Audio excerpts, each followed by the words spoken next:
So this is joint work with Giancarlo, Pellegrino, and Benchstock. As you all know, if we are surfing the web nowadays, we usually have many tabs open. And we hope that these are isolated from each other, such that a malicious website cannot just steal all our private information from other websites. And this is mostly achieved through the same origin policy. However, every website can embed some cross-origin or cross-site resources from other websites. In this example, we use an audio element and request a resource from the hotgrep server. The hotgrep server will process the request and return a response. Due to the same origin policy, we cannot read it. However, we can observe some side channel information in the browsers. Here we access the audio media error property and it will tell us 403 forbidden. It's important to note that the responses can be state dependent. So assume we are like an admin in the hotgrep implementation, then we will get a different response with status code 200. Again, we cannot read it. However, there will be a different observation that is media error decoding failed. This issue is known since a long time and is called cross-site leaks. And in this example, we leaked whether we are an admin or not. This specific example was reported several years back, and browser vendors came together and said, yeah, this is not good, this leaks too much information. So they came up with a fix that was, we will clear the error message in the case of cross-site responses and just replace them with empty strings. However, we realized if the server sends slightly different information, so here they add an additional header called cross-origin resource policy with same origin, then the error message is not correctly cleared in Chromium, but there will be this format error. So this channel still leaks too much information, and this was the start of our investigation of a systematic analysis of the cross-site leaks problem space. We also realized that cross-site leaks are made up of two different problem areas. One is browsers, so which responses can still be distinguished by browsers. And the other one is, if we notice, we also have to look at websites. Do state-dependent URLs return distinguishable response pairs? So do such URLs actually exist on websites? If we have the answers to these two questions, we can then ask an even more important question of which observation channel poses the greatest risk. Because if we have the answer to that, browser vendors can start changing things and see like where should we start with our changes. So let's start with the first question where we are looking at browsers. This is easier than the normal cross-site leaks problem because we control everything except for the browser, so we can send our own controlled responses. So the scope of our study was 2,040 potential channels. This is the full combination of the three main web browsers we have at the moment, 20 inclusion methods, and 34 observation methods like media error or frames.length. For all these channels, we sent around 360,000 responses and made up of 63 status codes, different bodies and headers. And as you multiply these 2,040 with 360K, you see there's like millions of tests. And we cannot really use the results directly, so we came up with a method to summarize them and created human understandable summaries as decision trees, and that will be really helpful, as you will see soon. Our results then showed that there's like 280 channels that leak some information. I have two examples for you. One is the audio media error channel we have seen earlier, and this is allowed by the specification to leak whether a response is a valid audio or not. However, as we have seen, at least in Chromium, it also leaks if the corp header is set. Another channel is window.open.length. So this is when you open a new tab with window.open, and then you access the frames length property. Then you can see how many iframes are in that tab. We analyzed all these 280 channels and looked at them, and we discovered there's like a lot of strange behavior, and we reported 11 bugs to the browser vendors and got assigned 3 CVEs. In addition, we saw many browser differences where our summaries look different, but like the specifications were not clear what the correct behavior is, and also we couldn't really tell that one browser is better than the other. As an example, like redirections behave differently, so status code 300 will only redirect in Firefox, and status code 305 will only redirect in WebKit. Another example, the cross-origin read blocking implementation only exists in Chromium and will result in different observations. Now let's look at one channel together. So here I have the channel of audio media error in Chromium, so the decision tree we created.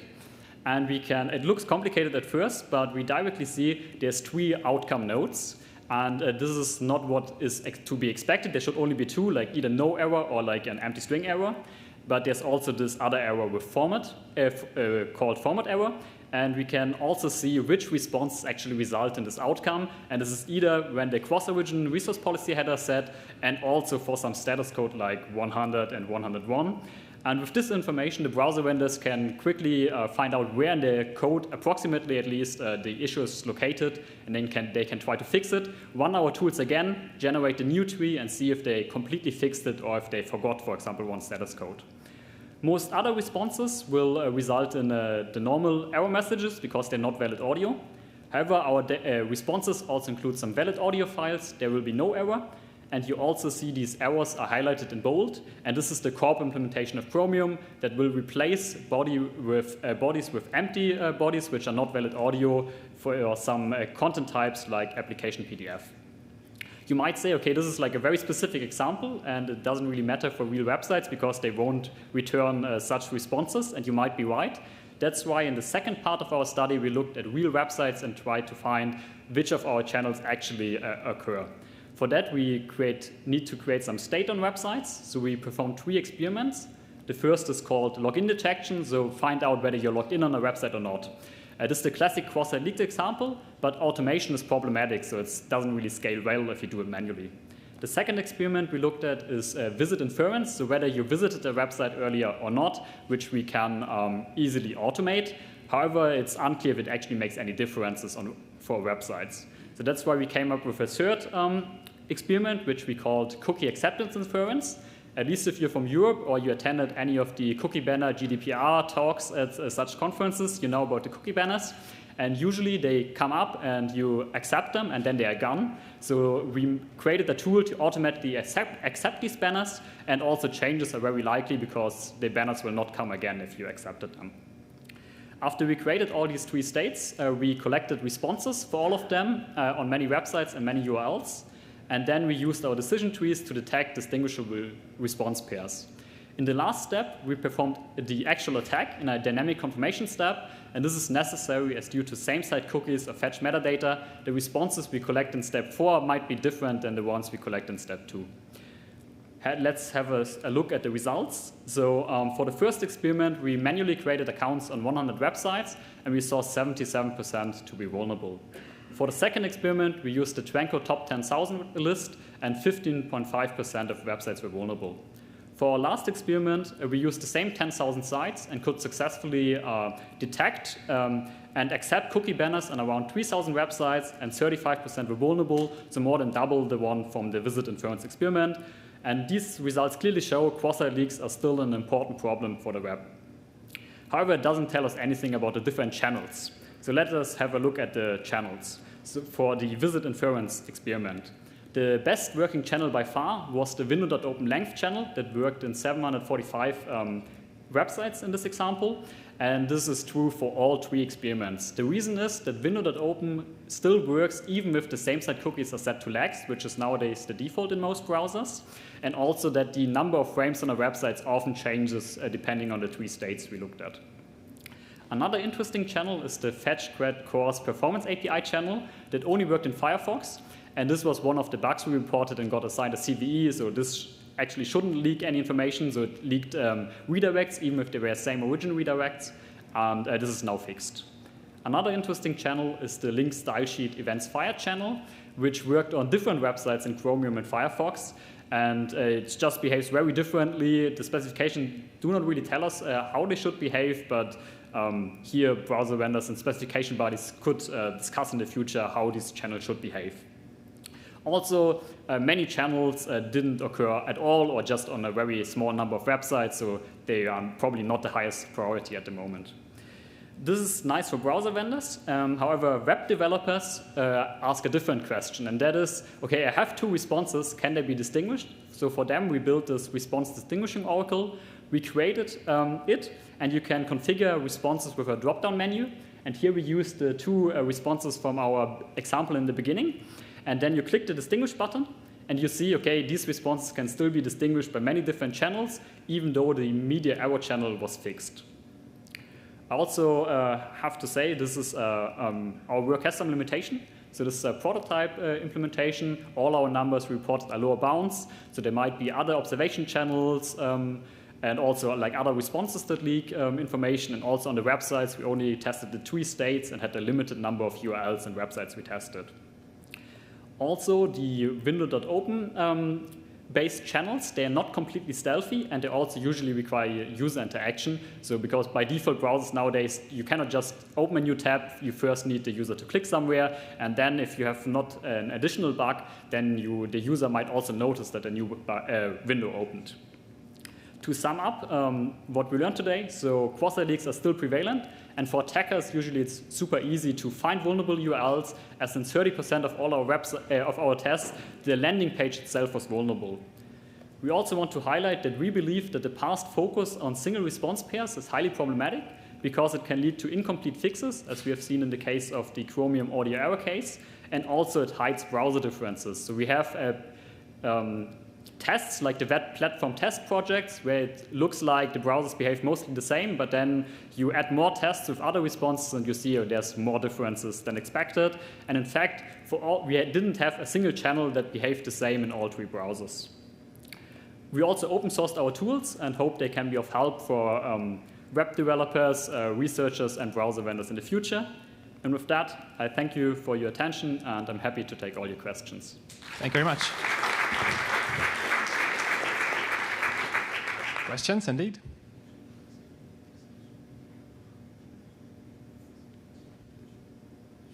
Hi. First of all, thank you for the very interesting presentation. I had a question about whether your framework only looks at like discrete differences in observation channels, or did you also consider like things like timing and so on? Yeah, that's a very great question.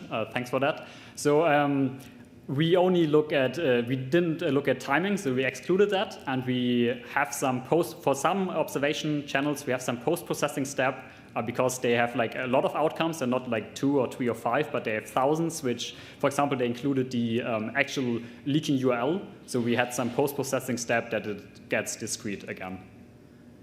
Thank you. So I was wondering about the browser API surface, keeps growing.